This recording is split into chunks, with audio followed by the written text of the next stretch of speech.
Gentlemen, let's broaden our minds. Lawrence?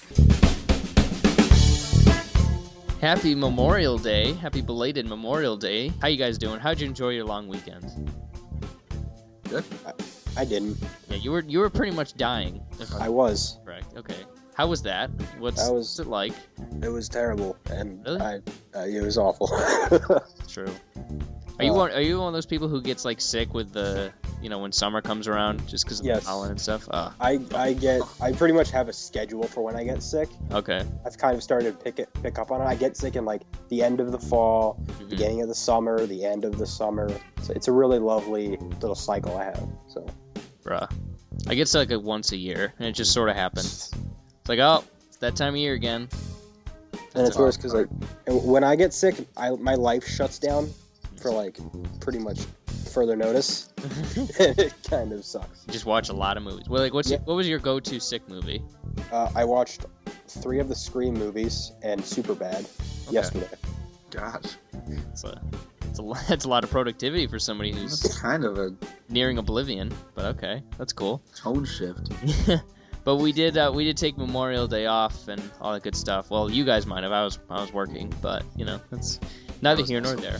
So. But thankfully, not too much dropped. I guess Hollywood took Memorial Day weekend off as well, so we don't have too much to talk about before we get to X-Men. But of what we do have, we got some interesting new tidbits and some updates. So Josh, why don't you get us started? What is going on in the biz this week? Okay. Did you want to talk about that Rogue One thing, or? We'll let it come. We'll let it approach conversation. She does. Yes. Okay. Eventually. Okay. Well. Okay. First things first. Beauty and the Beast. It's coming out next year, and we got our first little teaser trailer for it. Did you guys see it? Nope. I did. Nice. What did you think of it? Oh. It's a trailer. I think I read somewhere that like Christopher Walken is gonna play one of the clocks or something like that. I can't remember if that's true. No, he's not. He's not in it. Are you sure? Then is it Ewan McGregor? It's somebody Ewan I McGregor, is Ewan in this movie. McGregor's in it. Oh, Ewan is McGregor. Oh. Yeah. Oh, beautiful. I mean, granted, he's probably gonna be the clock guy, so that sort of sucks. But yeah, we got to look at. Oh, Ian McKellen is who I was thinking of. Boy. I get Big those cat. mixed up. But yeah, he's Cogsworth. Wait, Ian McKellen and Christopher Walken, you get those two mixed up? Yeah, sometimes. They're both old people who I love more than life itself, so whatever. All right. Beautiful, beautiful people, especially Ian McKellen. He's the freaking best. But it was fine. It looked nice. I don't expect anything less from Kenneth Branagh, that's for sure. And Emma is... Kenneth Branagh isn't doing it. I thought he was. Oh my god. No, he did. He did Cinderella. Oh, God. Well, who's this one? Bill Condon. Oh, that's right, the Twilight guy. Never mind. Well, Who? then I'm not... Yeah, he was in... Well, he also did Chicago and Dreamgirls. And Well, he did Twilight, too, so, Yeah, but What's the most famous thing that he did? Twilight, that was a paycheck. it's not all about the money, man. A big paycheck. Big picture, yeah. He also did Mr. Holmes, which was pretty decent. So I don't know, but yeah, it looks nice. I hope they like with the Lion King and any other Disney adaptation. I hope we get the songs because I don't remember them too well in Beauty and the Beast because I'm not It's not a a musical. big Beauty and the Beast fan. I don't remember too many of the songs, but I know they're wonderful because it's Disney. So yeah, I'm down for it. Let's do that. Let's do it. Seems like fun. I thought it was amazing, and it looks. I'm not a huge Beauty and the Beast fan. It's like one of my lesser favorite Disney movies, but I like it. But I don't know, just something about this teaser, just like I don't know, it just gave me chills. Like the way the music was brought in at the very end of it. Emma Watts is in it, and that's always great. And I mean, it's got a great cast. I mean, it's a loaded cast. It just visually, it looks really nice. It's going to be a musical. I mean, it looks like it's going to be great. I'm really excited to see a full trailer. I'm really excited to see what the Beast looks like because I know they're doing performance capture for that. Yeah, I was about to say that too. I don't expect him to look exactly like he did in the original Disney one. That would be interesting if they could pull that off. But whatever they do is going to be awesome. This is what I've been saying for a while. Like he's going to be really hard to do because you have to do two things. You have to make him really scary, and you also have to be able to like make him be able to empathize. Yeah. Like you have to be able to empathize with him. And not sexy, Cody. That's only you. Comes after. Third on the list. But I think it's gonna be all about the eyebrows, really, because that's kind of what. No, seriously, that's sort of what sets Beast apart. If you ever watch the original, his eyebrows are what's telling. So if they can do that kind of big forehead eyebrow area, that'll probably work. So I'm excited. But yeah, me too. Cool. I think this is gonna. I'm calling this right now. This movie's gonna make $1 billion. Well, I think it makes 800 ish. Nah, it's Beauty and the Beast. This is like one of the most popular things. Have you seen any of the how people do like trailer reactions and stuff? Like the trailer reactions from like teenage girls around the world is like one of the craziest things I've ever seen from this. They're like losing their minds over this thing. Like this is gonna be another like Hunger Games or something scenario where it's just like crazy amount of girls go see this movie. Jungle Book's sitting at 882, so I could buy $1 billion. Yeah. Yeah. All right. Alrighty. Next up, and this is really just for me because God loves me. John Carpenter. Well, he did try to kill you this week, so I don't know if that's necessarily the case. That's true. John Carpenter, aka the Master of Horror, is coming back to make not direct but produce a new Halloween movie. They were going to do a sequel, Halloween Returns. That didn't happen because the rights like went into limbo. I don't know how that works. And now, who is it? People who do like Paranormal Activity, Blumhouse. Yeah. Them and some other studio. They're coming together and they're bringing in John Carpenter after like I think the last one he did was like 1982 or something was the last time he was involved. So they're bringing him back to this franchise. He's talking about how he wants to make it scary again. How he wants to kind of bring it back to its roots. They're trying to make this come out next year in October. I don't know if you guys have seen the other movies or you care about the other movies, but the fact that you said they're going to try to make it scary again is extremely telling as to where this franchise is. So I'm going to go in skeptical, as I should be, as everyone should be. They did say they were trying to get the latest report is that the director of Hush is in talks to do it. So I haven't seen that yet. I know you really liked it. Yeah, I cannot believe you have not seen that yet. I really want to. How many Scream movies did you watch yesterday and you didn't watch Hush? Are you kidding me? Come on. You even watched the one you didn't like. I can't watch. No, I didn't watch the one I didn't like. I watched 1, 2, and 4. I skipped 3. I watched the ones I like. Oh gosh. But I can't watch a new movie when I'm sick. I can't take it in. Whatever. Yeah. Hush, very good movie, and this might be good too. You never know. Maybe I'll actually go back and watch some of those things. Cody, have you seen them? No. No. I've seen Scary Movie, so I know what it's about. True. Oh my God. Scary Movie's pretty awesome. Those movies are abominations. They're funny. Buddy. No, those movies. Scary Movie 3 is awesome. Those are garbage. Those spoof movies are awful. I hate those movies. What? Yeah, they're terrible.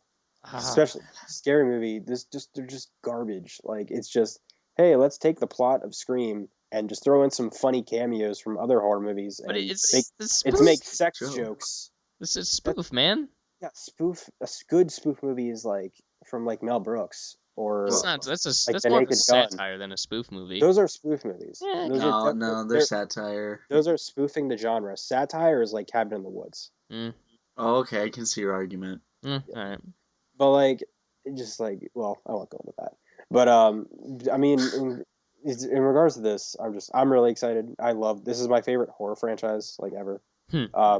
I really like a lot of the sequels. You know, they got terrible. Halloween Resurrection doesn't exist. But I mean, the original is one of the best horror movies I've ever seen in my life. It's one of my favorites. I love John Carpenter. Also, he did The Thing, which I think is an incredible movie. Sorry.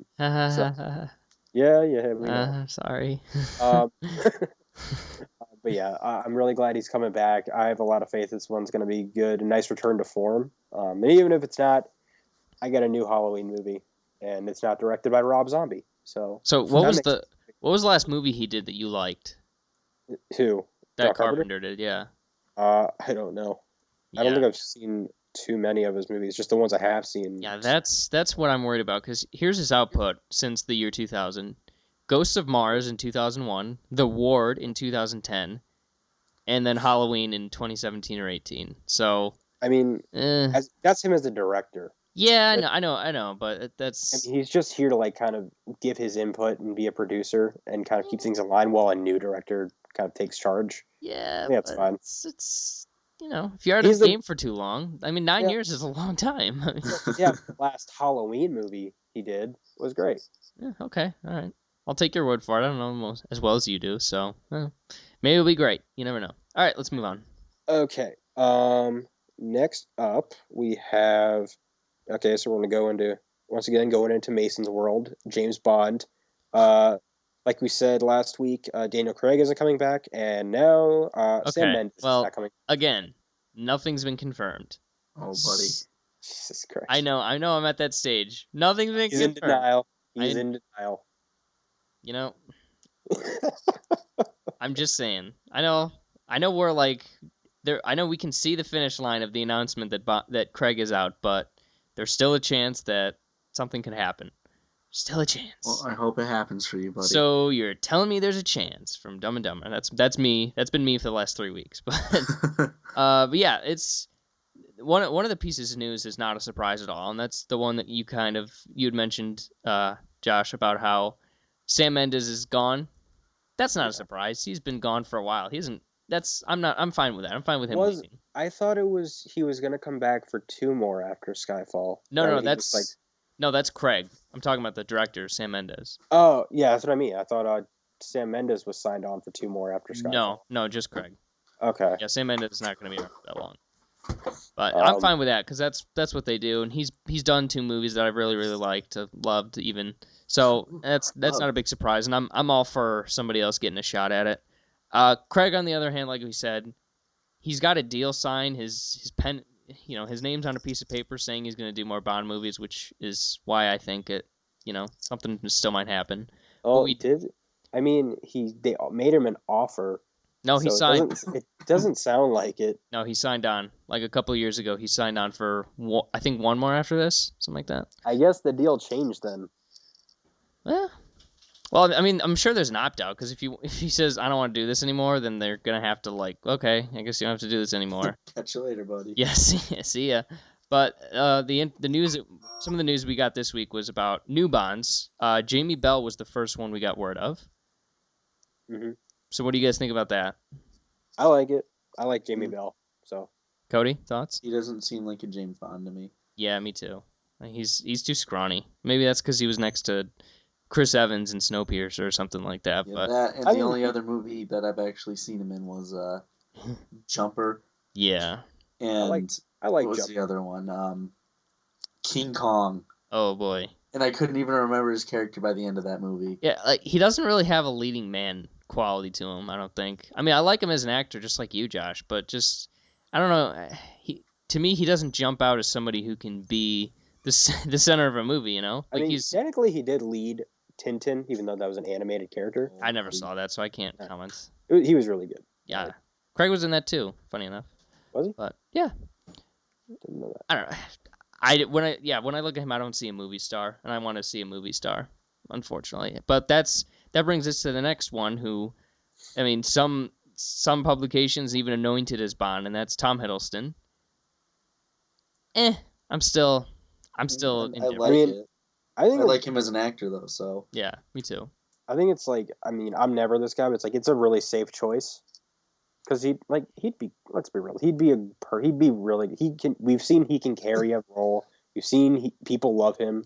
You've seen he's a great actor that can do a lot of different things. He has a lot of range, and he's British. But he's low-key. So what? But he's low-key. So what? Are you saying low-key or low-key? That's what I was wondering at first. L-O-K-I, from Avengers and Marvel. I laughed so hard because I thought you were making a pun. No. I take back my laugh. I'm not that clever. I'm sorry. No, but like I said last week, I don't beat a dead horse here, but Bond, even though I guess back in the day you really didn't have that many roles to choose from, but the fact that he's got a role so tightly intertwined with him is just uncharacteristic of what they would do. And I think if anything that meeting or whatever the discussions that were there were sort of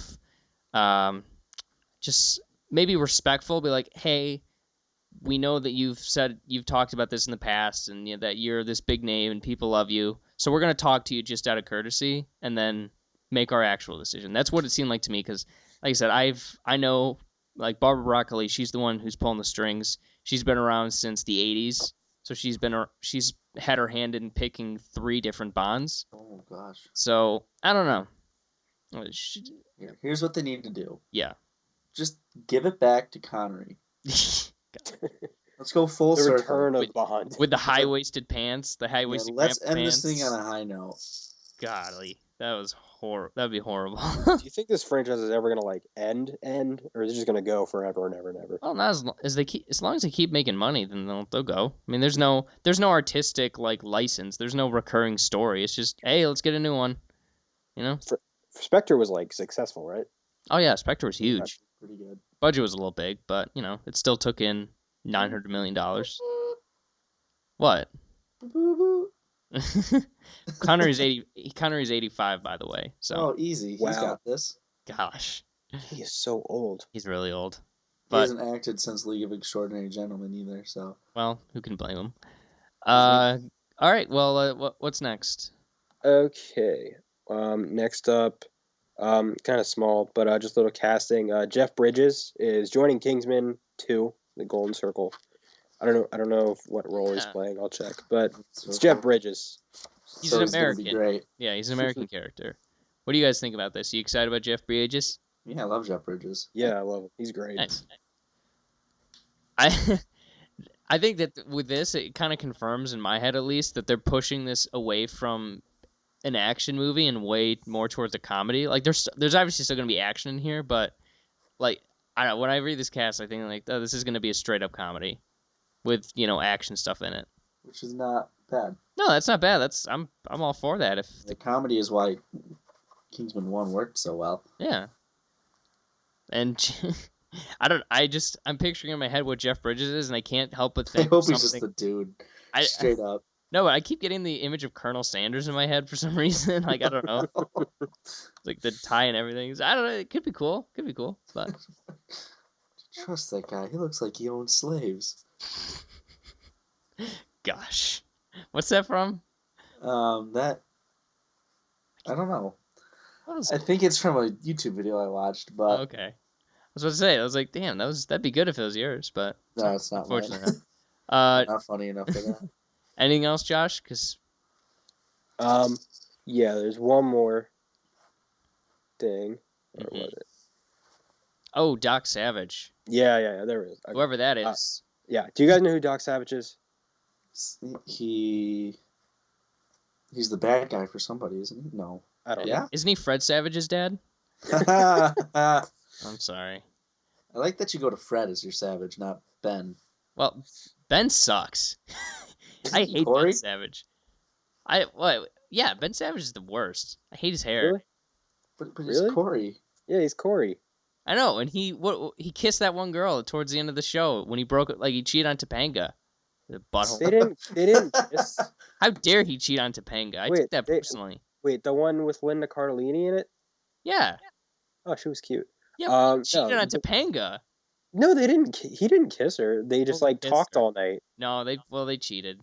You can't. Don't even try to convince me otherwise. I've been thinking about this for years. They talked. All they did is talk.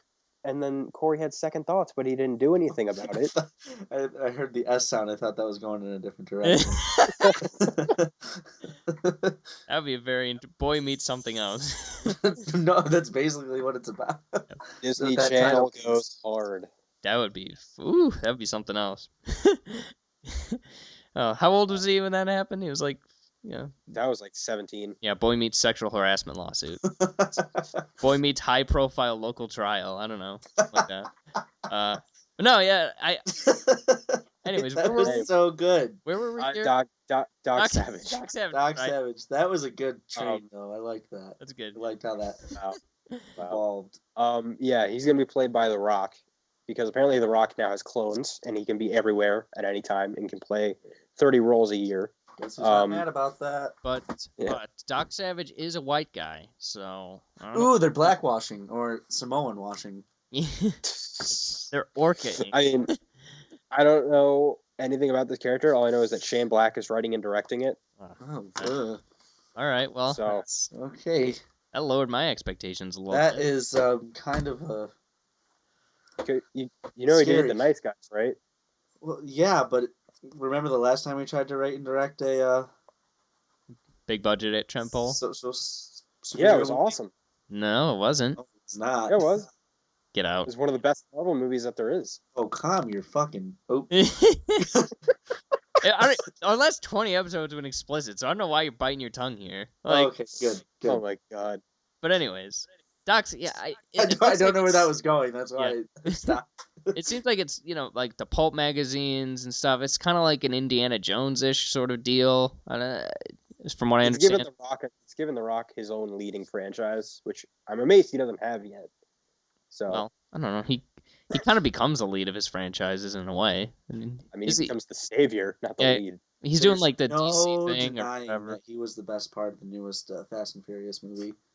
True. For the Actually, 4 seconds he was in it. I liked it. Well, when he flexed out of the cast, that was like Awesome. that was an Academy Award. Yeah, he should have won. Moment. He got robbed. Yeah, F Leo, man. Fuck that guy. But no, as long as Shane Black keeps his head out of his ass, then I'm down for this.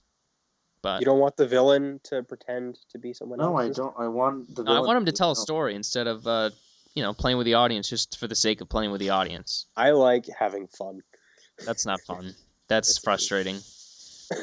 But yeah. And okay, one more thing that we're going to talk about because we're going to talk about it. Okay, actually, there's actually a couple new, literally just a few minutes ago, updates on that. Fine. I know. I did see those too. So there's some rumors and stuff about like that. Just the typical Hollywood, like, hey, did you hear about this? Gossip, pretty much, about Star Wars Rouge One, which I'm assuming is the origin story of Rogue from X-Men. Yes. So it's starring Anna Paquin. Oh, then I won't see it. Fish mouth and all. Oh. But yeah, no, there's just some rumors behind the scenes. They've since been scaled back, which Josh, I know you're gonna say, oh, it's like that's reason that like, oh, it's awesome. That's spin. That's like Disney PR going out there, be like, hey, be a source and tell people that everything's fine, okay? That's or maybe that's just my interpretation of it. But the rumor going around is like, oh, the movie's like there was a test screening and the Disney people like hated it or something like that, and they're demanding extensive reshoots to like make it lighter and stuff like that, and that's Suicide Squad, not Rogue One. Yeah, Suicide Squad. Well, that one's true though, and that one has basis in reality. But Rogue One, from what I understand, is that the Disney execs are rumored to just kind of want it to be more chipper. Which makes sense for. Well, I want a dark Star Wars movie. Star Wars movies are the best Star Wars movies. Yeah, we've gotten dark Star Wars movies before. I know. So, I don't want a happy Star Wars movie. So, Josh, what are you hehearing? What are the updates? So these are the little updates that I just saw recently. That pretty much somewhat in line with what you were saying. Mm-hmm. The thing is, reshoots happen on every single blockbuster that has ever been made in the last many, many years. So this is not anything new or anything to be completely over crying about. But so reshoots, a good example, World War Z is a movie. They reshot the entire last third of the movie and it made for a better movie. But reshoots happen, whether it's to fix major problems or just to touch up things. They happen on every movie. But with this, what I'm seeing is that it's basically what you're saying is that the first cut is really serious and it's just to inject a little more of the classic Star Wars feel. I don't see any problem with that because this is a Star Wars movie. Mm-hmm. So, and the fact of the matter is, we were talking about this a little bit earlier off the air, so we'll bring it on the air. Is that like Disney is not going to be scrambling to like, oh god, we got to change the entire movie. Yeah, because they've had the script. Like the script was submitted. Like unless nobody read the script, which is literally impossible for a studio like that. Yeah. This whole like, oh, now we got to redo the entire movie just about to make it whatever is like, they're not gonna. They didn't get blindsided by this tone or the way that the movie was made. They knew going in this was going to be about pretty much a war movie. they knew what type of thing this was going to be, and they knew what the story was going to be. So they're not making major changes. They're not completely redoing anything. They're just touching things up because maybe if this is all true, which, I mean, again, reshoots are going to happen. But if the rumor is that they're not blown away by the first cut and they go back and reshoot some stuff to fix it, that's a good thing. I don't see why that's a bad thing. That means they're going to fix the movie and make it so it's better. Right. I mean, and the thing that made me giggle the most out of all this was like, oh, after Force Awakens raised the bar so much, like they wanted to like equal and be just as good as that. Like what? Money wise?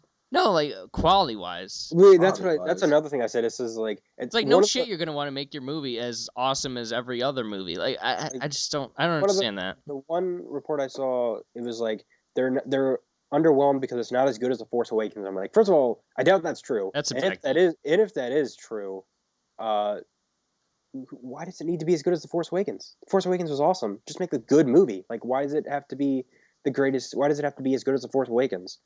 Like. Because they want $6 billion this time. It doesn't have to be as good as any of the great Star Wars movies that there are. Like it just needs to be a great or good standalone movie. But, you know, if they're going to be this meticulous about like if all this just say for argument's sake this all turns out to be true, and they're going to be this meticulous about these movies, I am fascinated to see what happens with Colin Trevorrow's Episode 9, because that'll be fun. Most people's expectations are kind of in the shitter on that one, so you know. Rian Johnson is writing the script, so I have no. You know, he's writing the story treatment. No, he wrote the screenplay for Episode 9. Yep. I don't know. He's already working on it. I heard story treatment, but that's just schematics, I guess. So yeah, Cody, what do you think? Do you care? Do you believe it? Where do you stand on this? Let it happen. Let it happen. I'll judge it more when the movie comes out. True. And I don't know, it's not like the trailer that we did see was awesome. Yeah, it was awesome, but I mean, it's obviously a little bit more grim, and I think that's, if anything, that's what people responded to more than like. It's not like the movie showed that much like, oh my god, amazing things. That trailer was all about tone. So the fact that like the people I saw some pretty amazing things. Okay, I know, but from like an average moviegoer, like that's like me, like just me for example, I saw that, I was like, wow, this does not remind me of anything else Star Wars related. Like if you take away all the droids and bots and stuff or just replace them, this could be its own thing. And then I think a lot of people responded well to that. I haven't seen anybody who's like, oh, this awful trailer, looks horrible. Like, so the fact I don't even buy the fact that they're going to try to make this lighter, to be honest, because that's what people are loving about it so far. But I mean, it's Disney, and they're, you know, they got a brand to protect, so you know, they're going to do what they're going to do. But anyways, anything else you guys want to talk about? Nothing I can think of. Okay, well, get this game night over. Oh boy. Well, before we do that though, we do have to update on our X-Men predictions. Oh fuck. Now these didn't go well because nobody did well though. That's the thing, and that's what makes me happy. So we're gonna take a look and see who did the least bad out of everybody. So the movie ended up currently sits at 48%. Cody, you had it at 90%, so it doubled up you. Josh, you were at 86%. Oh boy. And I was at 83%, so I win. Do you? Technically, yes. Mathematically, yes. As far as money goes, the movie did underperform. I don't know why any of us expected it to do that well, considering it's Memorial Day weekend. But Cody, you picked it to gross $115 million. Didn't do too well this time. I picked it to to gross 110. And Josh, you came in the closest, just a mere $40 million away at $105 million. So we split it this time. Cody, you tried. No, I didn't. You did try. That I can confirm. But hey, man, you had a lot of faith in the movie, so I'm glad. You'll hear what I have to say about that. We will hear very soon. But before we do, we got to play a game, the game, chronology. It's game night, y'all. Game night. Game night. Game night. No. All right. So we are going to be playing chronology this week. So we got three cast members all selected and ready to go. So Josh, we're going to start with you this time. Ooh. So your choice is 1 or 2. 2. Your actor is James McAvoy. Oh, Jesus Christ. Are you ready? I am ready. leading man, James McAvoy. Your movies are Becoming Jane, Trance, The Chronicles of Narnia, The Lion, the Witch, and the Wardrobe, Jesus Christ. and Wanted. Okay. So those again, well, I'll give you time to think. They are Becoming Jane, Trance, The Chronicles of Narnia, The Lion, the Witch, and the Wardrobe, and Wanted. Okay. Who did he play in Chronicles of Narnia? Mr. Yeah, Tumnus, That's right. I was trying to Really? the weird goat Yeah. dude. Yep, that was Yeah. James McAvoy. A very desperate for work James McAvoy. I know Trance is the most recent. I know Narnia came out in 2005.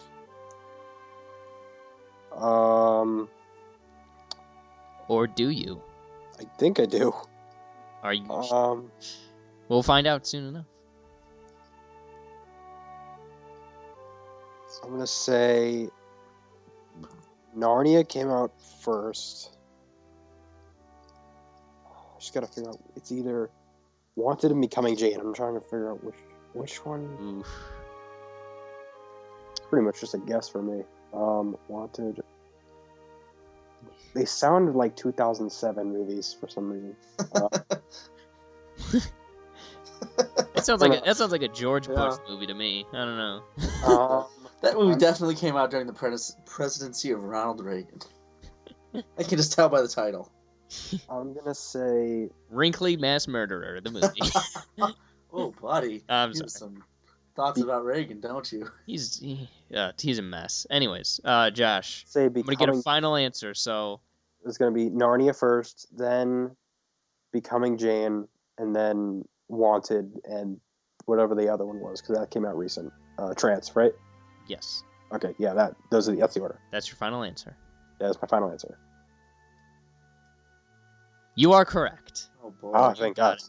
Narnia 2005, Becoming Jane 2007, Wanted 2008, That was close. Trance 2013. Danny Boyle's last film before one of the greatest movies of all time, Steve Jobs. The goat. Speaking of Michael Fassbender, Oh, buddy. Okay. Cody, that is your category. Okay, alright. So your movies are Oh, my God, okay.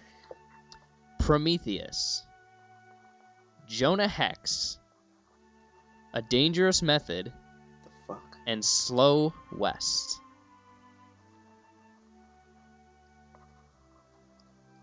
You're writing them down so you I can am. look What at was them. that fourth one? Slow West. Oh, Jesus Christ. Cheese and rice, indeed. Great snack. This isn't the one where we get hints, right? No, it's not. I haven't even heard of two of these movies. Ooh, boy. Prometheus, right? You haven't heard of that one? Yeah, that movie I heard was garbage. Yeah. Just kidding, I like it. Love Prometheus. Do you need to hear those again? No, I got them all written down. Got them. All right, so what are you thinking? Holy shit. Oh, God, I hate this game. Alright. Fuck it. boy. Jonah Hex is the most recent. Then Prometheus. Then we're gonna say Slow West, then A Dangerous Method. And I'm wrong. You are. You're very wrong. I'm Tell me. sorry. Jonah Hex came out in 2010. Oh shit, really? Yeah. Dangerous Method in 11. Prometheus 2012. Slow West 2015. Oh, buddy. I'm sorry, Cody. Don't be sorry. You do not get the point this time. Points are stupid anyway. Well, that's what losers say. Yeah, that is what they say. All right, Josh, are you ready for me? I am ready. All Hope you right. made it hard. All right. You're getting Jennifer Lawrence, and Okay. the movies are Serena, Okay. The Hunger Games: Catching Fire, Like Crazy, What the fuck? and Winter's Bone. Okay. I'm not 100% convinced that Like Crazy is an actual movie. So You've never seen Like Crazy? no. Wow, really? I've never even heard of that movie. Same here. And I love movies. I know movies. I've never heard of that before. That's a really Okay, so can you give me those one more time? Yeah, I'm sure that's a really popular movie. Serena, Obviously not, and two of us haven't heard of it, so I don't know. 2 out of 3, majority rules. Yep. The Hunger Games: Catching Fire, Okay. Like Crazy, Like Crazy. That's the one I missed. Okay. I like this writing things down method, Cody. and Winter's Bone. Okay. Oh boy. Okay, so I know Hunger Games was 13. And I know Serena was either 14 or 15 because I was on the shelf. So just for argument's sake, I'm going to say 15. Winter's Bone, she got the nomination for. So that one was like 2009-ish. So I'm going to say that. Okay, so let's see. Where does Like Crazy fit into there? Like Crazy. Like Crazy, Like I'm Crazy. not even... Like Crazy. I don't. Man, I'm really drawing a blank. I've never heard. I'm definitely looking this up after I give my answer because the fact I've never heard of this is amazing. Okay, so you know what? I'm gonna go for it. All right. Here's my order, from earliest to most recent. So the oldest one to the most recent film. Winter's Bone, Like Crazy, Catching Fire, Serena. You are correct. Got it. Yes, I knew. Got it. Nice. So tell me about Like Crazy. It's a 2011 American romantic comedy or drama film directed by Drake Dormus and starring Anton Yelchin, Felicity Jones, and Jennifer Lawrence. Oh my God, that's Jen Ursa. But was she a rebel in that movie? No. I don't... I've honestly never I didn't. You've never heard? I mean, I can understand never seeing it, but you've never heard of Like Crazy? What's a fucking indie movie, Josh? Come It was on. made for $250,000. My Wait, shoes cost that. I bet most people have never heard of Guaranteed. this movie. I don't know. I'd put money on it. By the way, the director's last movie before Like Crazy was a movie called Douchebag. So I feel like I need to see that movie. It's a movie about you. That's cruel. That's cruel. I'm trying to think of like. You made me lose this fucking game, so you deserve it. Well, you lost it. You lost yourself. I just No. I gave you the tools in which to hang yourself. Unfortunately, You gave me the rope but that I didn't even ask for. oh boy. Anyway, well, fun game night. Cody, you did. We're having so much fun. But hey, here's the standings. Cody's got 3 points. I've got 4 points, and Josh has 4 points. So you're within striking distance. So it's not over yet. And plus, if you do well in our trivia episode, whenever that may be, you can add on 2 points, just like you did last time. So you're still in the game, Cody. We'll see. We will see very soon. At what point I become just a shadow. Just a shadow of a man. Who doesn't read To Kill a Mockingbird and Snapchat about it like a totally... That was my fucking reading, watching, listening to. Okay, sorry. Dick. I gotta find something else. What other book are you gonna Snapchat? The Quran or something? I wish. Yeah, I'm studying religions. But anyways, let's talk about the movie offering of the day, of the night, of the weekend. X-Men Apocalypto. So Mel Gibson is back. No. X-Men Apocalypse. The 73rd film in the X-Men series as a part of the Fox X-Men base films. Hard to believe we've come this far. 73 movies. It's kind of what it feels like, to be honest with you. Second only to James Bond. You know, I can't argue that. There's way too many of those. There's probably 10 more of those than there needs to be. But yeah, that's fair. But so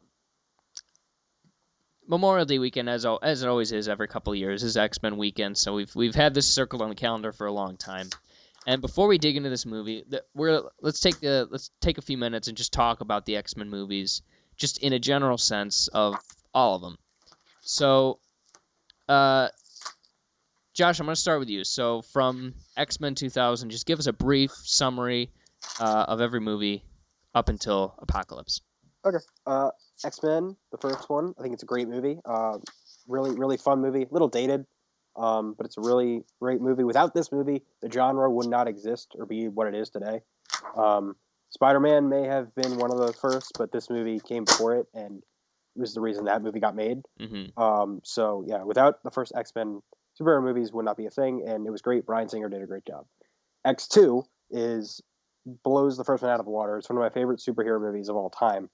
I think it's a fantastic movie. Still one of the best X-Men movies that has ever been made. Really fantastic movie. Great underrated villain with William Stryker. How is he underrated? He's awesome. Who doesn't think he's awesome? No one talks about William Stryker when they're talking about great superhero villains. You should hear me talk in my sleep, then. I never hear anybody talk about him. He's awesome in that movie. Yeah, and just delves into Wolverine's past. He almost did the Jean Grey Dark Phoenix, and then that got messed up, and I'll talk about that in a second. And it's a really bigger, more has a lot more depth. Great movie. I love it. And Nightcrawler's in it, and he's amazing. And then you get to X-Men 3, and I fucking hate this movie. I fucking hate X-Men: The Last Stand with a passion. It's one of the worst movies ever in the world. I despise it. Whoa there. Oh, tell us how you really feel. I hate this movie. This movie takes a giant dump. Brett Ratner, fuck you. You're a fucking idiot. Well, okay. Well, let's separate the man from the movie here. Like, okay. I'm not about to defend Brett Ratner as a human being. He's not a good director. He is the guy who said, and I quote, "Rehearsal is for fags," which is like, well, then a high school quarterback would like sneer at that. Like, oh, come on, bro. That's him for using that word because I hate when people use that word. Yeah. And he actually said that, by the way. Like, he was quoted in saying that. So that's not just me making stuff up. He's a dick then. But he's an awful person. But as a director, he's not a good director. I'm sure he's a nice guy, but I've never met him. No, he's not. He's not. He's the worst person. He's everything you expect a Hollywood sleazebag to be. Okay. So. Well, X-Men: The Last Stand takes a giant dump on everything that was set up by Bryan Singer in X1 and 2. And it completely throws all the development that was done in those two movies away, out the garbage. It does a terrible job of handling Mystique and Jean, and the way the Phoenix saga is done is appalling. It's horrible. It's a 90-minute long movie. Like, that's like a comedy. Like, I think it's personally for me, it's worse than Fan Four Stick. I think it's just nothing but terrible humor, and it's slapstick and silly action fun. Sure, maybe it's a little entertaining here and there, but that's it. It has a really cool opening scene. That's about it. And it also, the way it closes out Jean and Wolverine's relationship is terrible. Does terrible with Cyclops. It's terrible. I hate that movie. And then after that, we got another movie that's not good. X-Men Origins Wolverine, which isn't good. It's not bad. I think it's not as bad as people make it out to be, but it's not a good movie. I barely remember it. This was actually the first X-Men movie I ever saw. And I enjoyed it when I first saw it because I think I was like 14, 13 years old. But Hugh Jackman's great, but I mean, that's about it. Ryan Reynolds is good for the first 15 minutes when he's allowed to speak, and Liv Schreiber is good as Sabretooth. Everything else is kind of just forgettable. It's generic, boring action stuff. It's whatever. This is when the canon started getting fucked up, too. Yeah, and then everything. Because remember when Sabretooth was in the first movie? Yeah, he was like a monster, and this one is he came back and they acted like they didn't even know each other. Him and Wolverine. I don't know. Yeah, and this is when, again, like you said, it's like when the things didn't start to make sense. And but I like Gavin Hood as a director, so I think that was more of a studio meddling type of movie. And then, luckily, a few years later, Matthew Vaughn came in and saved the franchise with X-Men First Class. Fantastic movie, one of the best of the franchise. I go back and forth between this and X2, what I like more, but I think it's a really great movie. Michael Fassbender is incredible as Magneto. And this movie is everything that I wanted out of the Star Wars prequels. The relationship between Magneto and Xavier and their fall of the friendship and the rise of the villain is just, it's beautifully done. Something they did in one movie that they couldn't do in 3 Star Wars movies. And just and the kids, I thought the kids are great. Beast is great. I even like the character, what's her name? Rose Byrne. Moira McTaggart. Yeah. I really like her. I think it's a fun movie. It feels like a Matthew Vaughn movie, although it feels a little toned down from his usual work. But I think he does great. The action's great. And it has the best cameo ever with Wolverine. It's amazing. And then what came after that? The Wolverine, I think. Yeah. Oh, I forgot about that movie. The Wolverine, such an underrated movie. I don't know why more people don't at least talk about it. I think this movie is awesome. I really think this is an awesome movie. The third act is a little goofy. It's a little overly comic booky, but like it's just so, at least in terms of like the rest of the movie it's doing, but like has awesome characters. It takes place in Japan, and I love Japanese culture and stuff, and it utilizes that really well. Has this really awesome character, Yukio, which I hope we see again one day. And it's the closest we've ever gotten to like Wolverine going completely unleashed until another movie that we'll talk about later. And it's awesome. I think it's a really fun movie. Mason, you said you still haven't seen it, right? No. Okay. You should see it soon. I'll try. It's really good. I have a lot of fun whenever I watch this. I just rewatched it. I think it's great. And then you get to, and it also has an amazing post-credit scene. That's one of my favorite post-credit scenes ever. And then you get to X-Men Days of Future Past, the best of the franchise, hands down. Empire Strikes Back of the X-Men movies, if you would. That probably, yeah. The Attack of the Clones of the X-Men films. Jesus Christ. Yes. It's a great, amazing movie. Bryan Singer came back, kicked ass. He had a giant task ahead of him, and he knocked it out of the park. Bring together the old cast, the new cast, and he had an amazing script that balanced it out really well. Couple of minor little how did this happen issues I have with it, but like they're like honestly I completely don't care about those because the rest of the movie is so well done. And everything's great. And you know what? A lot of people give Jennifer Lawrence some crap about how she plays Mystique. I think she's awesome in this movie, and I think she's better than Rebecca Romijn was in the originals. Oh yes. Oh yeah, she's better than the person who had 3 lines. That's tough. I mean, just like in terms of like her physicality, but Right. like I thought she was great in this movie. And I think I love, and Magneto's great, and and James McAvoy is amazing in this movie. He steals the show, so I love it. It's great. So that's my take on the X-Men movies. Great, Cody. Shit. I'll just go through the ones I liked. I liked X-Men 1 because I was 6 when it came out. Loved it. X-Men 2, I loved it because I was 8. When did that movie come out? Yeah, it's close enough. Liked it. X-Men 3, I liked it when I first saw it because I was 10. And I see it now and it's garbage. Absolute garbage. Makes no sense.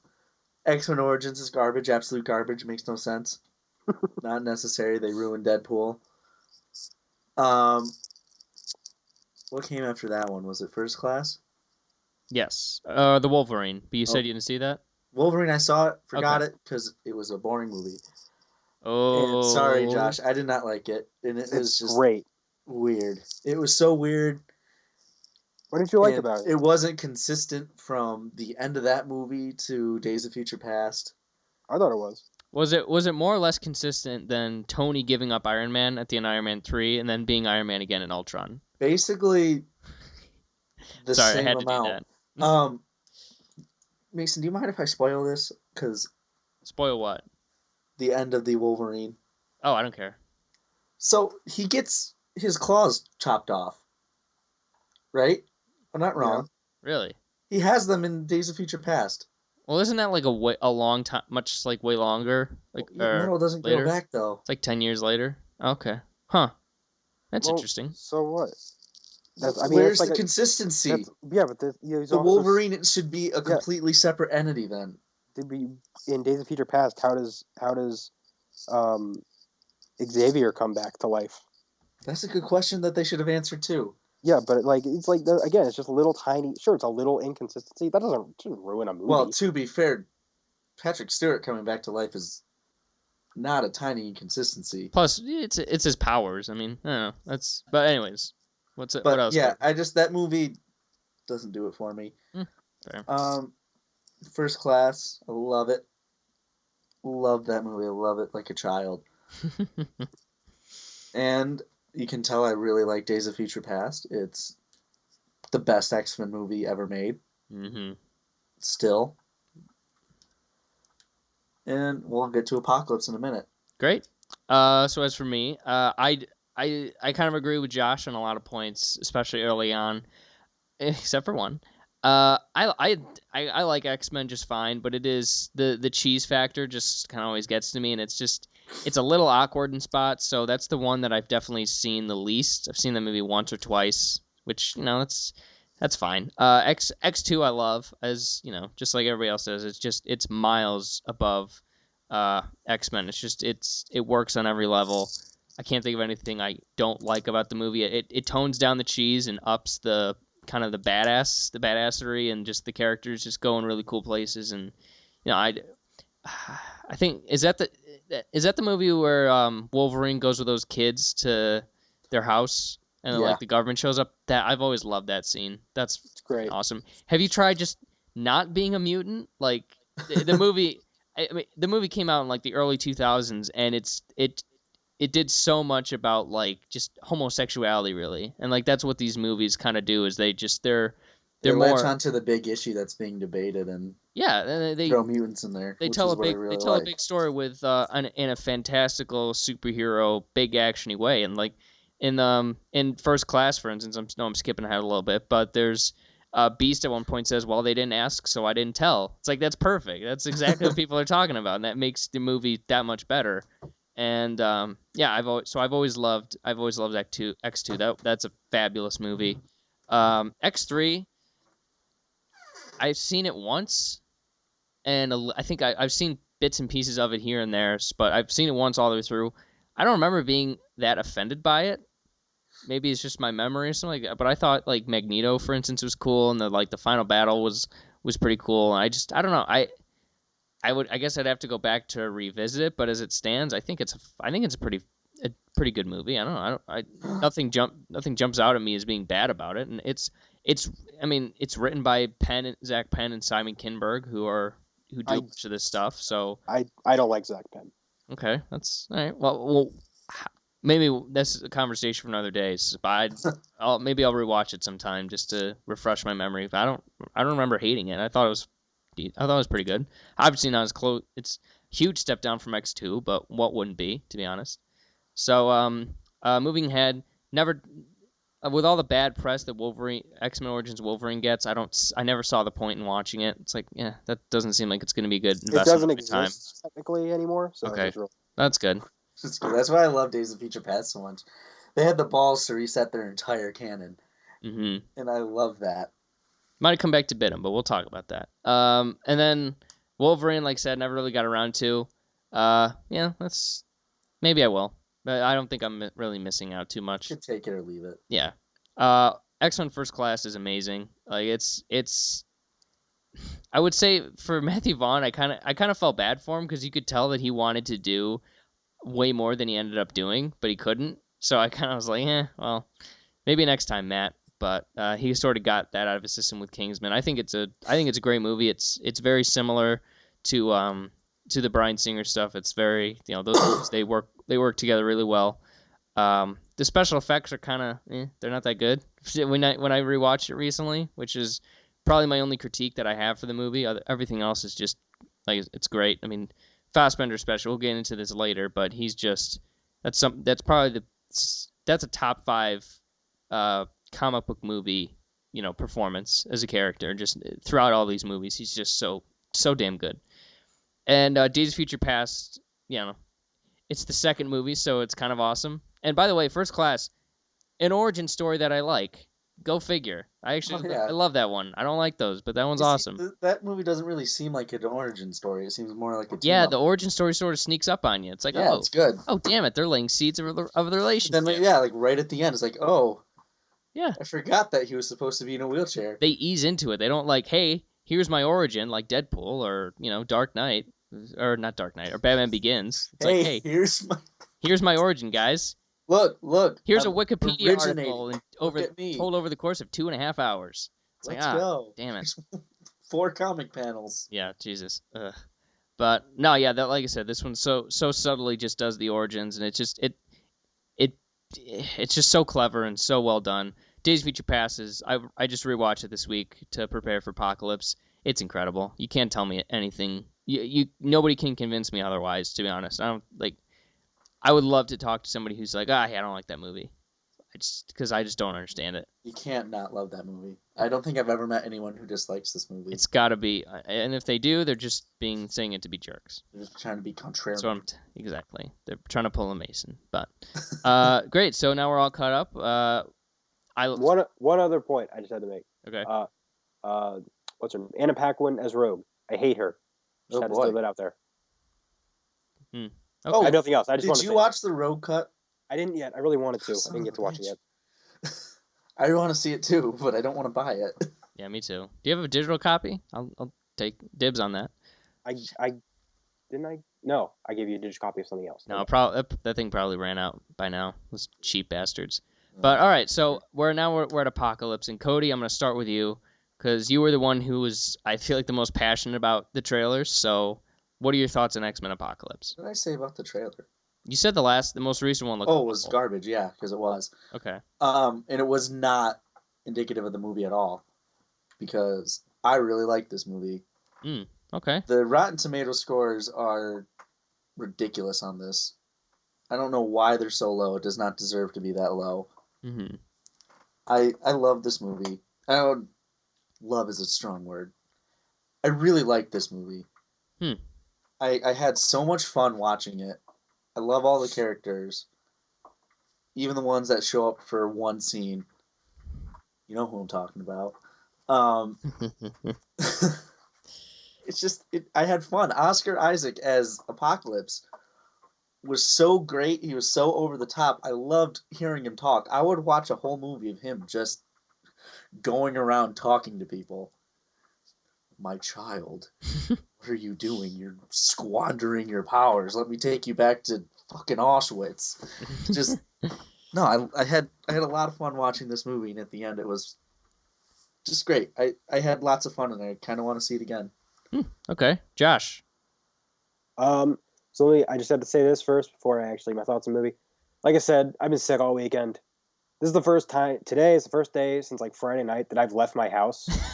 I've been stuck inside all weekend, feeling terrible, and so I had to miss seeing it on opening weekend. I was really, really upset, and finally, I'm like, you know what? Finally, today I feel good enough. I leave the house, go see the movie. I'm like, I don't care about the reviews. I don't care what people are saying. I don't care if they're saying it's just okay or it's bad. It's like I just want to see awesome X-Men and some cool Oscar Isaac as Apocalypse and all this cool stuff. You know what? I had a damn good time in that theater. I had a ton of fun. This was the most, X-Men-y comic booky of all of the series to date. It was really crazy and a little bit weird and a little, is it probably a mess in certain places? I don't really know. I didn't really watch this that much with a critical eye just because I was just like, you know what? I just want to have some fun because I'm going to have a good time at the movies. It's like, it's like, God damn it, I want to have fun. And I'm not gonna say like this is like a great movie or anything. I'll probably watch it again in a couple of days and maybe I'll have a more definitive like critique of the movie. It's more like pros and cons and all that. But overall, I had a fun time watching it.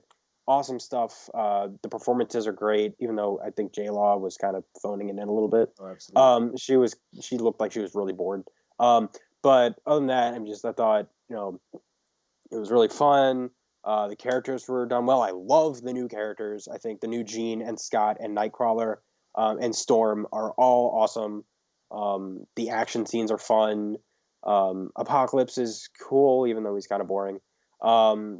and I had fun, and I loved everything with Magneto. Michael Fassbender is amazing, and the cameo that they spoiled in the trailer that they shouldn't have done was amazing, with Wolverine being one of the best things ever, and it's why we need an R-rated Wolverine movie. So, All right, you're up, buddy. Don't disappoint us. Mason's Or disappoint us. We don't care. Hey, I did not know what you guys were gonna say about the movie, so this is all a surprise to me. Yeah, I went to the movie and I know how to temper my expectations. I know that in the history of movies, off the top of my head, I can't name a single third part of a trilogy that I thought has. I mean, unless it's a trilogy like the prequels where it's kind of garbage throughout, and the third one's sort of even though it's kind of bad, it's at least a step up, which makes it kind of seem better. I knew what to balance my expectations for the movie, and I knew how much I loved how much I love First Class and Days of Future Past. So I came into this thinking, okay, it's gonna be fine. Nothing's gonna be wrong. Those movies are still gonna be there. Yeah, I'm not gonna get too worked up, and after I saw it, I didn't get too worked up. I kind of feel, in my heart says 5 out of 10, but like my mind says, no, you liked it. You just didn't like it that much. So I don't know. It's fine. There's nothing. This isn't a movie I'm gonna remember. And when we get to the end of the year, it's not even any. As of right now, it's nowhere close to my top 10, and nothing will change that, I think. And this movie was more of a feeling for me than it was like an actual, like a critique that I can make. When I was watching this, I sort of just felt like tired. It's like, okay, I see what we're doing here. I understand what you're trying to do, but it's just not working for me. They're trying to throw too many characters in at once. It's to me, this is kind of the same movie as Civil War, except the difference is Michael Fassbender and James McAvoy, where they're just such awesome characters, and they're great actors, and they have a great back and forth repartee relationship, all that kind of stuff.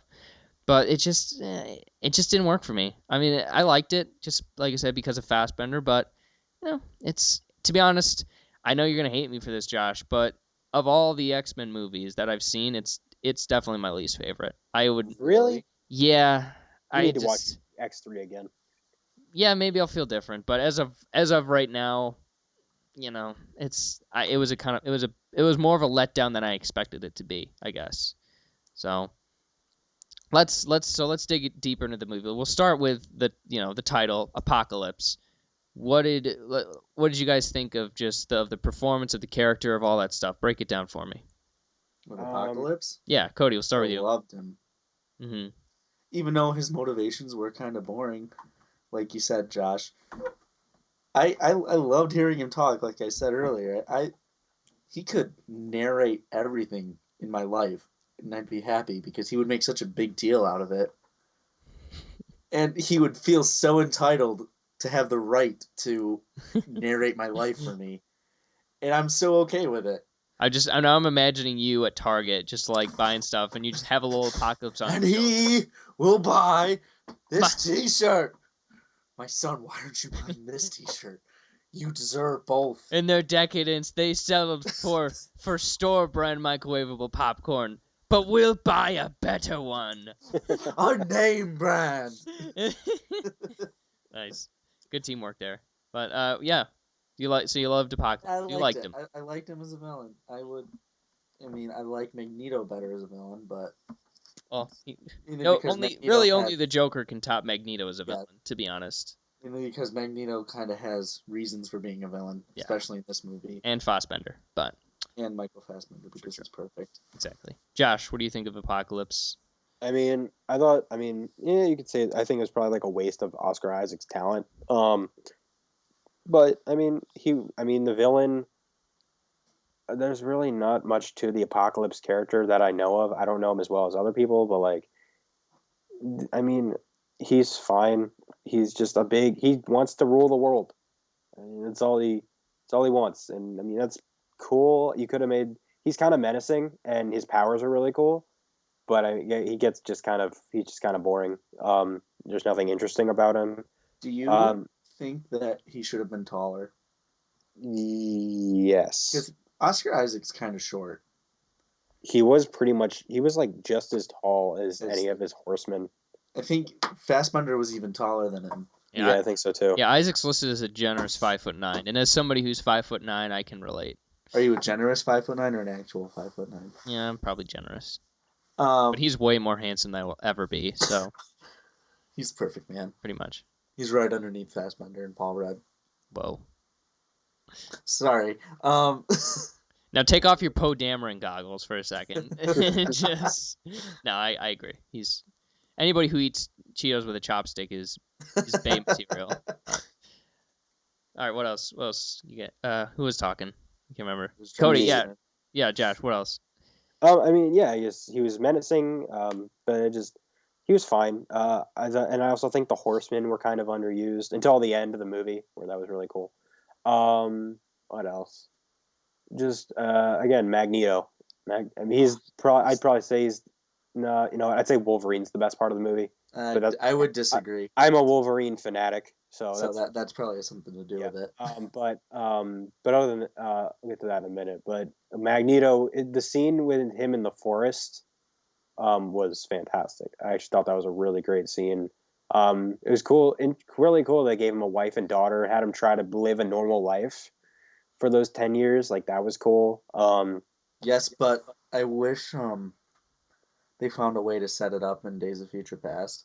Yeah, I mean, because it seems like they just added that in to develop his character so he would be more of a tragic anti-hero. To be fair, I love it. I really like it when movies like this or Dark Knight Rises do a time jump, because I don't know, some people find it frustrating that they don't explain it, but I love kind of filling in the blanks in my own head and like letting my imagination run wild. It's like, I wonder how he ended up here, and I enjoyed that with Magneto. That was pretty cool for me.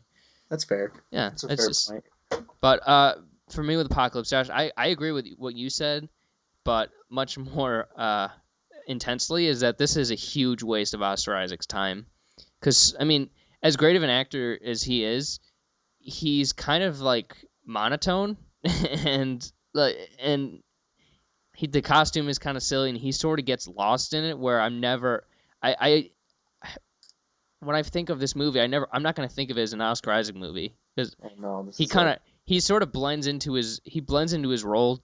Like, he becomes Apocalypse, but in the worst way possible.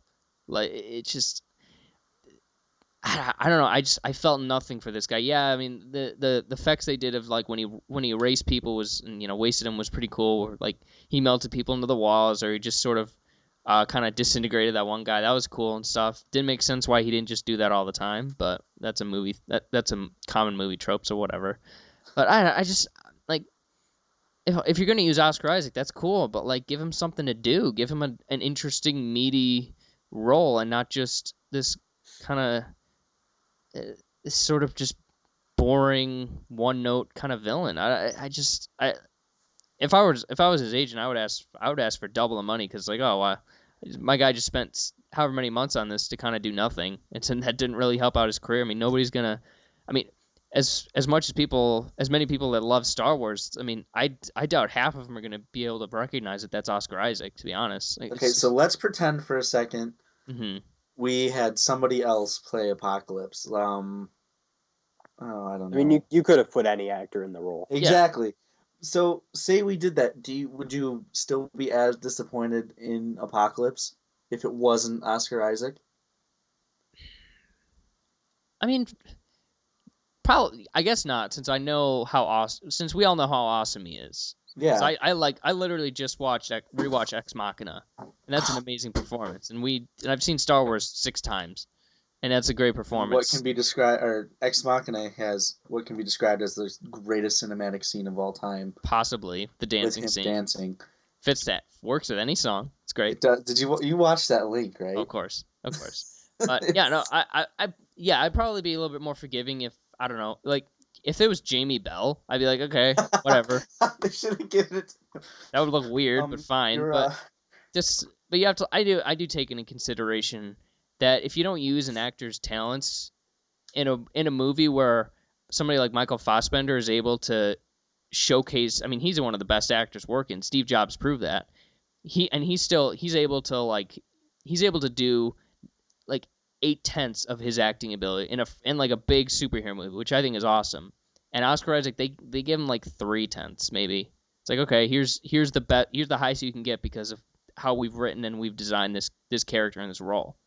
So I was just this is a bad idea, I think, for any actor, because it's just you're kind of fighting a losing battle, really. At least that's what I think about it. And he was just, the character was, didn't really, he was cool. I mean, I like the idea of the first mutant, but they didn't really do anything else, really anything with that.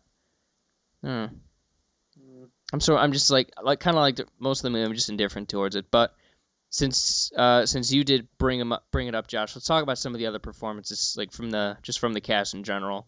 So start with James McAvoy. What do we think of his third turn as Professor X? Getting better. It's great. He's so good. I thought I liked he's coming into his own. Like, he's taken that character, or that character belongs to him as much as it belongs to Patrick Stewart at this point. Mm-hmm. I still think Stewart and Ian McKellen are the kind of the definitive versions of those characters on screen for me. But like both Fassbender and McAvoy are like they're great. They're really great as those characters. I would agree for Patrick Stewart. He's definitely the definitive Professor X, but I like Fassbender better as Magneto. Really? Yeah. Yeah, me too. Is that because of him as like the character? It's him as an actor. I like him better as an actor. Is it just because it's Fassbender? And the movies that Fassbender's been in gives Magneto more of a role where you can sympathize with him. And as much as we love Ian McKellen, Fassbender's a better actor.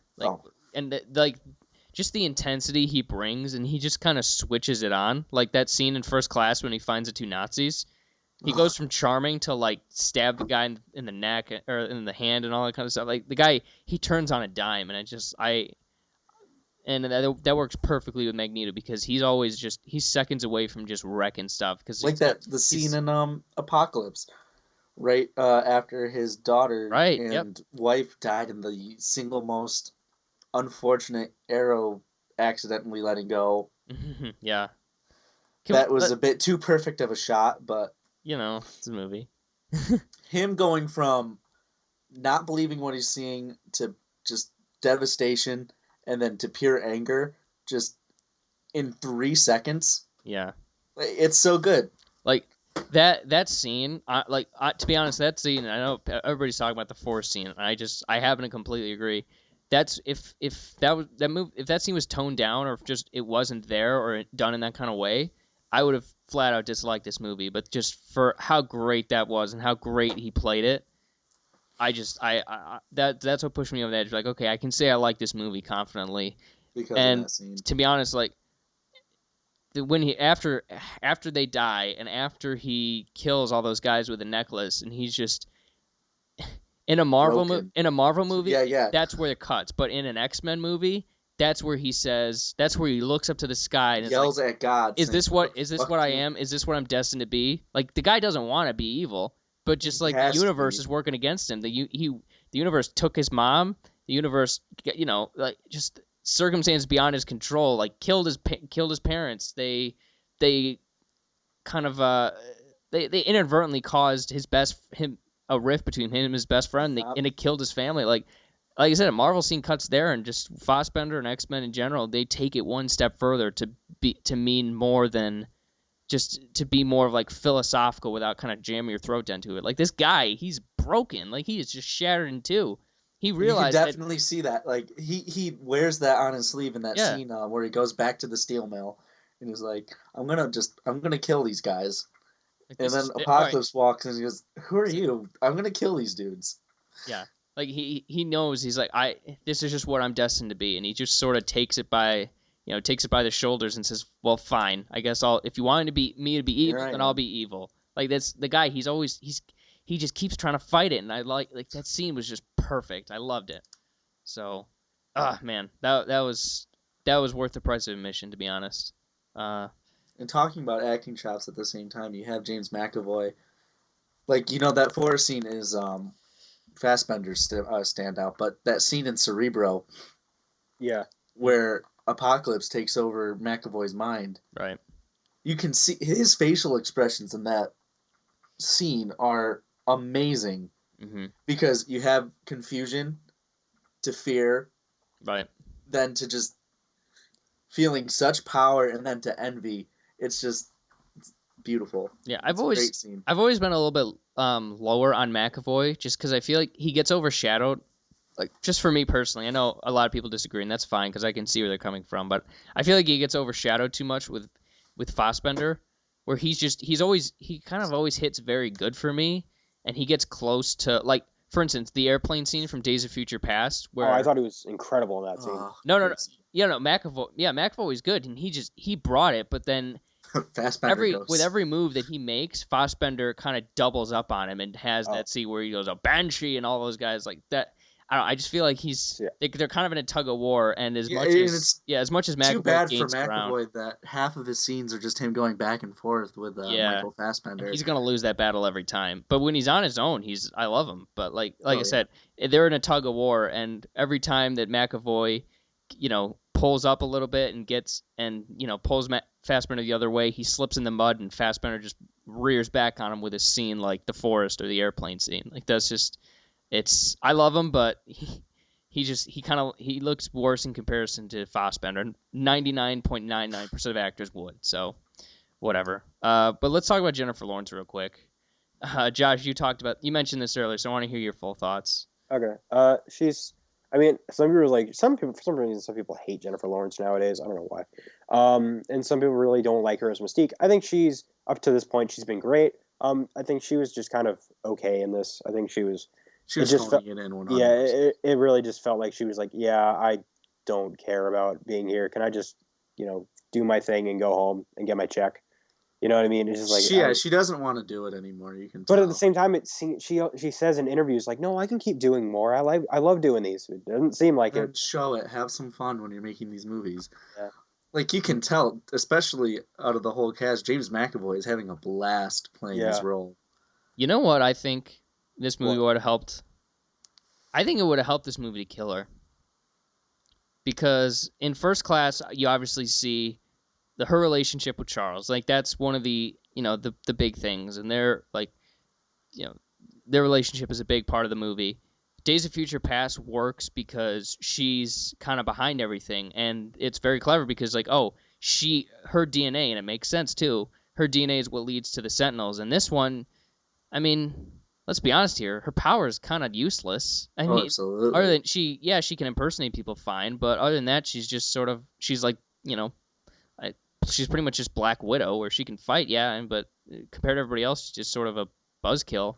And I think that I just think they didn't know what to do with her. Yeah, I think that by killing her, like killing her in the movie, that adds a lot to the movie, and you can go a little bit deeper with Charles and even Magneto for that reason. And if she doesn't want to be in the movie that much, then fine, give the movie a bottom, ice her, and make Apocalypse. Like, what if halfway through the movie, Apocalypse just wastes her right in front of Magneto, or right in front of Charles? Like, how great would that be to make him become an awesome villain? Yeah, that would have been that's just my fan rewrite, I guess. But I don't like when they kind of just kill a character just for for shock value. I guess it would be. Yeah, I don't know. I feel like it would work. Like, a Rachel Dawes kind of a situation where that her death affected Batman and Harley. Deal with the story, yeah. But the other thing is, like, at the same time, is like I really love the Mystique character, and I think there's more things that could be done with her. So it's like, instead of just just finding a reason, a kind of weak reason, or kind of not giving her that much to work with, just don't put her in the movie, and just when you get a story that you really want to utilize her well, use her for that movie. Like, what else is there to do with her? I mean, she's switched sides already, and she's kind of just this rogue agent who's sort of aimless. Like, is there anything specific that can be done with her, Josh? I mean, even then, just don't. I don't know. Just use her in a different way. Yeah, like, you don't have to. Maybe if her story has been done as much as it can be done, then just use her in smaller role maybe it's obviously it's Jennifer Lawrence, so maybe they don't want to do that, but it really does seem like they're kind of just like, yeah, we have Jennifer Lawrence in these movies, and we're gonna make sure that people know that. Yeah. Yeah, but at this point, they're kind of typecasting her Yeah. as the heart of the revolution. Like, Yeah, I that's did true. not need that in this movie. Huh? I never thought about that. I didn't mind that. I didn't mind her role, like the way the character was used. I think they could have found somebody else. they could have done better with it, and they could have given her stronger material. And Jennifer Lawrence again phoning it in a bit. But I mean, it didn't completely bother me. Like that. No, but that scene at the end when she's with Quicksilver and Magneto's in that like I thought bubble. I really like that. I can't remember what exactly she said, but she just like I was like, "Are you even trying right now?" I'm gonna go fight for my family. John, Bye. Eric, come back. Yeah, there was a lot. We need you, Eric. She just didn't. Go somewhere else. I'm not your mother. Like, come on, Jennifer. We all know you won an Oscar. Have At least fun. give it. Come on. This movie's fun. Fassbender's doing it. Do what he does. Not as well because he can't, but try that. But I don't know. I just, like I said, Mystique, she had a purpose in the first two movies, and now she did not have a purpose in this movie, other than just sort of to kind of just be there. And I feel like for a character that was set up to that was so crucial in the first two movies, for her to just wander around was disappointing and unnecessary. Looking for. Hey, do you guys have a plot for me? No. Okay. I'm here. All right. I guess I'll go get Nightcrawler. Yeah. Gosh. Did I do good, guys? Bye. I guess I'm your leader now, even though I can't really. I am the hero of the revolution. Yeah. Ugh. Bark. Okay. But let's talk about some of the new cast, actually. Okay. So we get a younger Cyclops. We get a younger what's her face? Jean Grey. Yeah, Jean Grey, younger Nightcrawler. I thought they were all very good. They were all great. I loved Sophie Turner in this movie. She was awesome, and I love Scott Summers. Yeah. Ty Sheridan is awesome. He was great. And even the Nightcrawler, he was good too. Nightcrawler, I loved him. The scene where he got his picture taken, just smiling, that was hysterical. Mm-hmm. I mean, when he wakes up at the end, he's like, "What happened? What happened? What I missed?" That was the whole fight. I thought he was great. And the new Storm, I thought was really good too. Oh yeah, I like her too. Yeah, she wasn't really. She has an accent. Yeah, that was awesome. Remember they tried to give it to Halle Berry for like 5 minutes. What happens when a frog gets struck by lightning? I know. Same thing that happens to everything else. Ooh, savage. Yeah. Get out. Stop talking. You're worse. She like tried that. They tried to give her an accent for like a little bit of the first X-Men movie, and then it went away. Yeah. Does she even have a speaking role in Days of Future Past? Yeah, she gets like 2 lines. Doesn't she get iced in that movie? She makes out Wolverine too, which is cool. But another useless character was also Psylocke. Why was she there? That was dumb. I didn't mind that at all because I know. Olivia Munn but if I'm looking at her from like a critical perspective, come on, she's in the movie for 5 seconds. She's got 3 lines, and she goes through this incredible she goes through this huge character development that Mystique took 2 movies to get to, and she just sort of like it happens in 2 seconds. She has no personality. That was dumb. Psylocke did not need to be in this movie. Yeah, but she was same. You could say the same thing about Archangel or. Well, I agree. Yeah, I will. He did not need to be in this movie. He was garbage. You could also say the same thing about Storm too. It's yeah, they're all. It's just they're the 4 horsemen. They're just the powerful mutants that he's looking for. Well, I think Psylocke's probably going to be the villain in the next movie. That'd be cool. If they don't just straight up do the Phoenix Saga, which they probably. I hope they do so badly. Yeah. I hope they do it right this time, though. Yeah. Well, actually, I don't want them to do it the next movie. I want them to wait a couple movies and then do it. But right. Yeah. So Psylocke was a bit of a, just sort of extra stuff that the movie probably did not need. So yeah, that's fine. Maybe I don't know. I don't have a good alternative for like. Okay, well, Apocalypse has to have 4 horsemen. So who else is it going to be? I don't really have an answer for that. We know would have been cool if Wolverine was one of them. Oh, that would have been cool. Yeah, that would be pretty sweet. I know. Obviously, people are like Wolverine. Really, like everyone's like kind of sick of how overly done Wolverine is in these movies. But you know what? He's powerful. He can't die, and he has. The only issue with that is I think fucking Apocalypse would just try to take his body over. Yeah, probably. True. Because then he would live forever. that would have been really cool.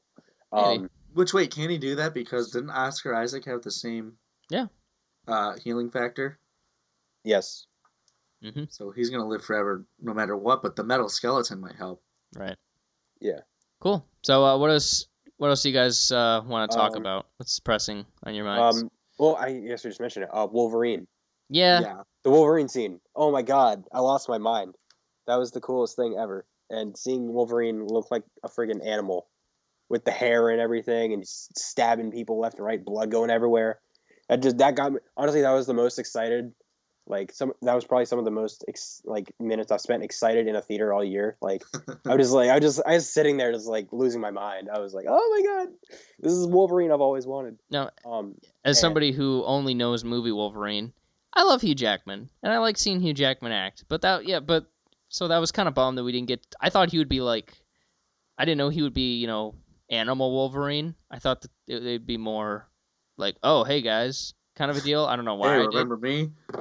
How's the future? They're like, oh, okay, but that it was still a cool scene. We got a lot of carnage, which was interesting. Yeah, that was. In a They were PG-13 definitely hinting movie. at that.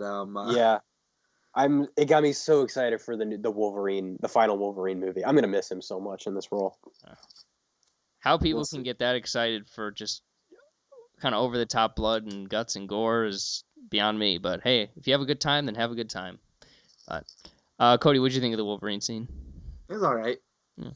I didn't go bananas over it. It was cool. It was not completely necessary, but not saying it was a bad thing. Don't get mad at me. Yeah. I don't know. It was all right. I'm so confused as to the whole timeline.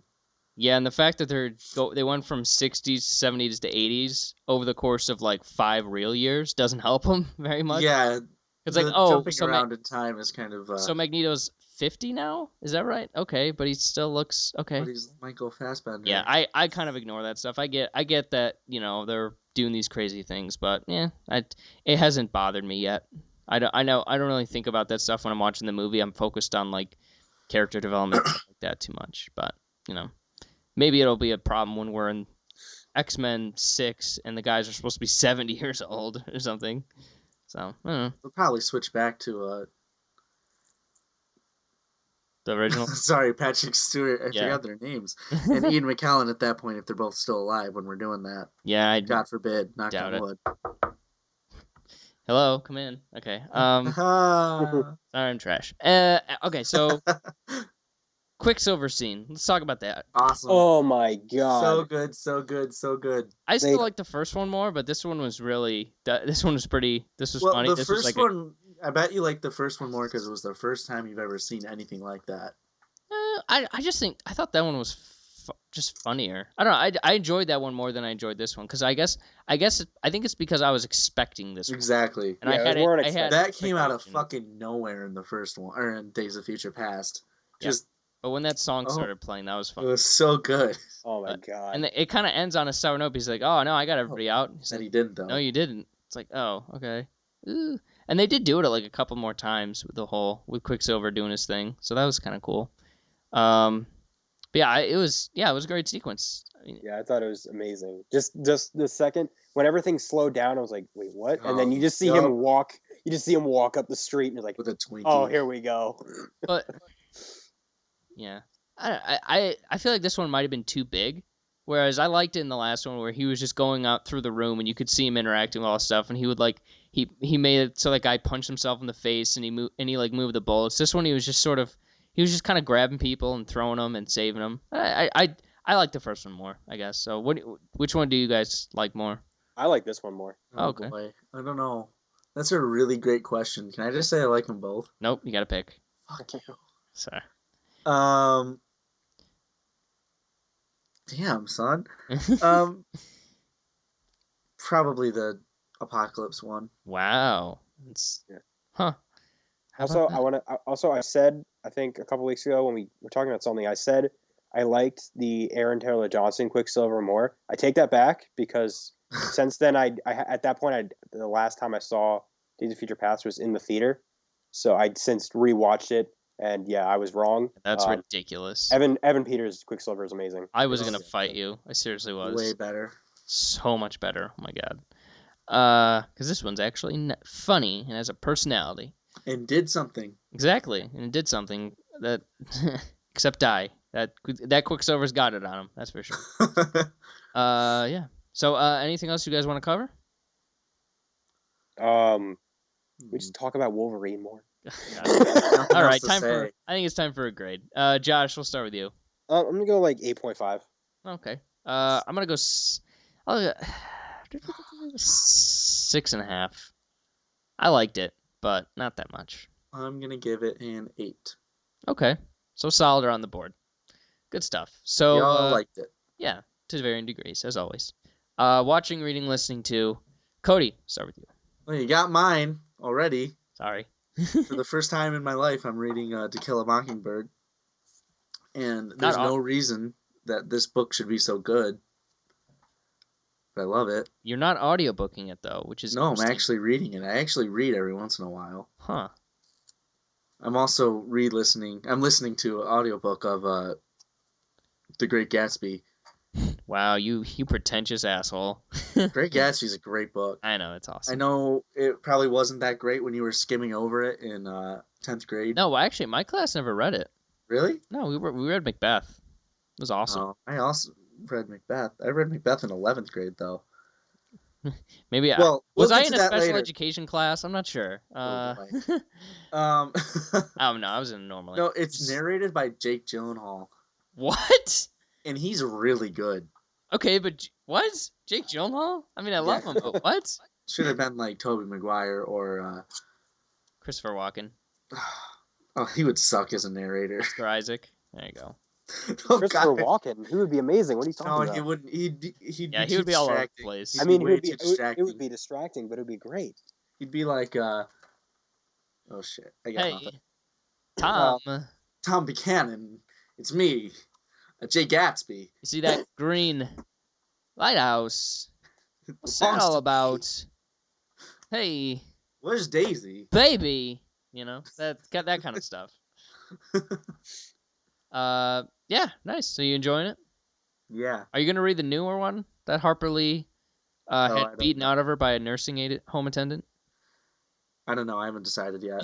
We'll see how I feel about the ending of. Just imagine it to be like it's like called to go set a Watchmen. If you just imagine it as the sequel to Watchmen. I'll be even more disappointed. Yeah, it'll be funny. It'll be a funny read. Cool. Speaking of books, by the way, a while back you said that you were interested in the Harry Hole series, the Snowman prequel, I guess, that it was in Australia. Yeah. I finished reading that. How was it? It was all right. As good as the Snowman? No.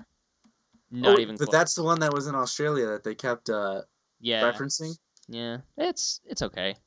What's the name of that one? The Bat. The Bat. Yeah. Oh, I like the animal theme. It's got a really the movie kind of like lulls you into this kind of soft sort of sedating area, and then the ending just sort of like punches you in the face, and it's got a very dark, twisted ending, just like the Snowman does. But the Snowman's like it's a more consistent like what the hell is going on. This one just sort of throws it at you in the last like 100 pages, which is nice. So but I think it's still good. And I think you'd like it. Let's see. I have an Audible credit. Let's see if it's on here. All right, Josh, what about you? What was I gonna talk about? Last weekend I went and saw Neighbors 2. Oh yeah. Yeah, I liked it. It was funny. The first one's like one of my favorite comedies of all time in the last several years, at least. I don't know. Have you guys seen it yet? No. Oh, you should. God, no. No. Why? I didn't see the first one. No, I'm talking about the first Neighbors. No. You haven't seen the first Neighbors? I haven't seen any of those. You should. It's amazing. But yeah, it's a funny movie. I think it's kind of lays it on. It's kind of replaces its characters with talking about feminism, which I'm not against, but at least make your characters actual characters first before making them talking about messages and stuff. But other than that, it's funny. Seth Rogen and Zac Efron are amazing. Rose Byrne's hilarious. Chloe Moretz is good. It's a really funny movie. And it has one of the best Jew jokes I've ever heard in my life. Oh boy. Which is To go see the movie. Oh, God. you son of a bitch. Don't make me do that. You're a monster. Hate you.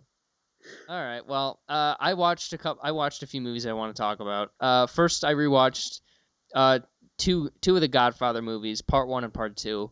You mean the only two Godfather movies? I actually really like Godfather 3. I know that's You're like literally heresy. the only person in the world I know. who I've ever heard say that. Wasn't that nominated for Best Picture? Yeah. Well, just by virtue of being a Godfather. Why does everyone hate it?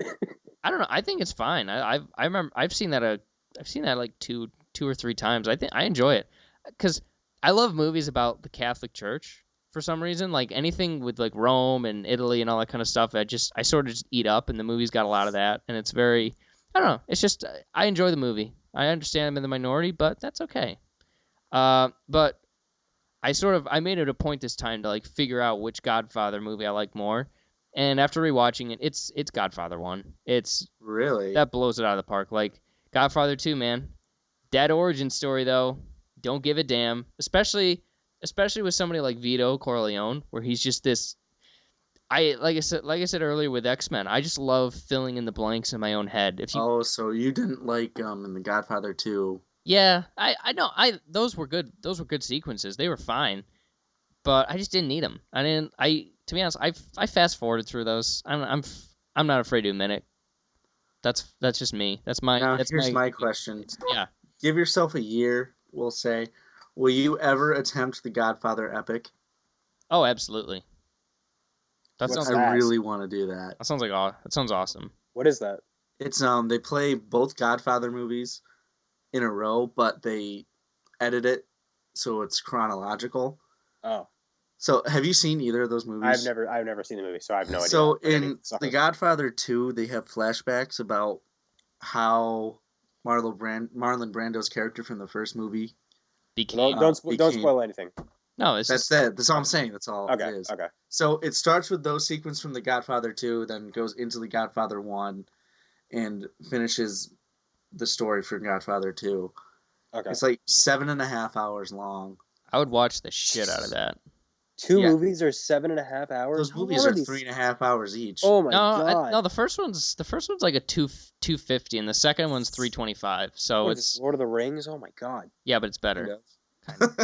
I'll be the judge of that. No, Josh, I've decided. We said this in the text, and I'm saying it on the podcast, so it's on public record. You and I, in the very near future, are making a bet of some kind where the winner forces the loser to watch a movie of the winner's choice. Let's make the bet right now. Okay, but the question is, what is it going to be about? Bet?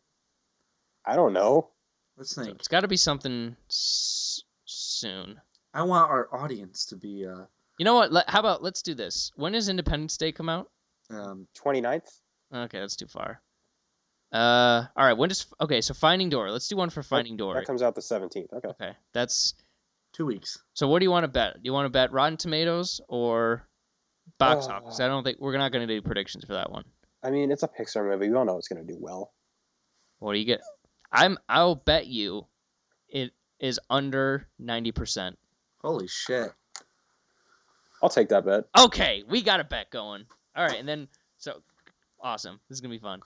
Okay. Wait, hold on. Let me make sure I got So if it's under 90%, I win. Okay, so I don't like that. I don't like that because I do think it's gonna be under 90. Well, you already agreed. No, I don't know.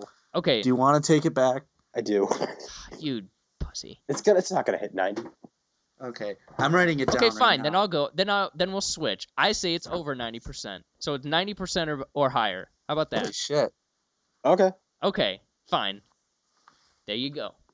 All right, it's written down on my chalkboard wall. Wait, right so we're just gonna pick a movie for the other to watch? Yep.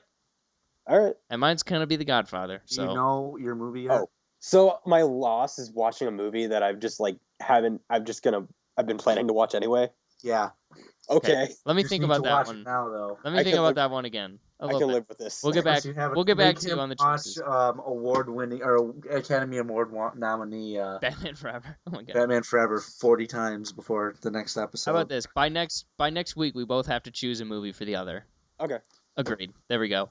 So yeah, to finish my Godfather spiel, I think the first one's by far my favorite. I love that one. It's a crime epic. It's beautiful. Love it. Godfather 2, I also love. I don't care so much for the Vito Corleone stuff, but Michael's story is just it's great to me. He's one of my favorite characters. I love this guy. And I also watched. Love this guy. I love this guy. I also love Cabinet. I watched Cabin in the Woods. I really, really liked it.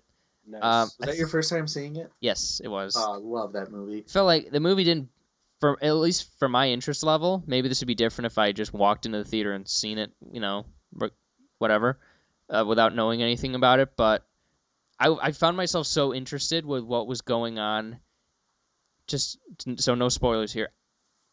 What wasn't going on at the cabin, I feel like, and with the kids, I feel like kind of outweighed what was going on at the cabin after a little while. Like I wasn't as interested in that because I wanted to know, and I wanted to know more about everything else that was going on, and I wanted to be in those areas. But other than that, I really, really dug it. It was hysterical, as Goddard / Whedon productions are Usually. apt to be. Yeah, so I was thoroughly entertained and thoroughly enjoyed The Cabin in the Woods. So that's me for this week. So great. Well, that's an episode. Awesome. Any parting words before we say our goodbyes? Don't you have to sign us out with the? Yeah, just any final crosses to bear? No? Okay. Don't. I love Wolverine. Be a racist. What is a Wolverine? That's a very angry kitty, is what that is. But next week we'll have a new episode as always. Not 100% sure what it's going to be. We're going to have a conversation. Yes, we do. Here. No, we're not.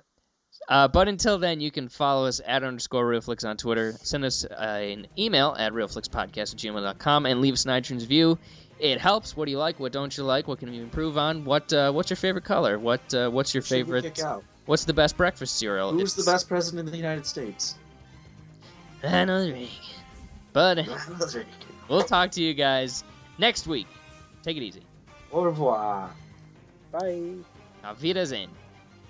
There you go.